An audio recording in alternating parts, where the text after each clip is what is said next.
muri intare ziyobowe n'intare icyayura gato igomba guhita ijya ku muhigo.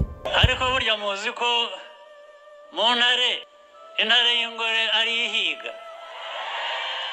Nuko bimeze, nuko biba bimeze mu mashyamba ku isi yose barabizi, ariko ababishyira mu bikorwa ni Rwanda. Bari bantu kibo kubuza intare y'ingore guhiga kandi ariko muri nature bimeze.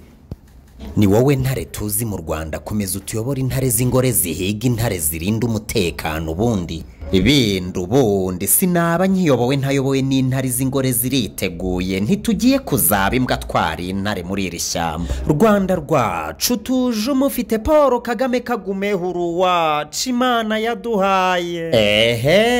Abatakuzi ntibazi ibyiza ariko nibatuze uze nabo bibahate wa ntare we. Umwanzi ni intore imirika bidasabye ngo nyeganyeze umugara.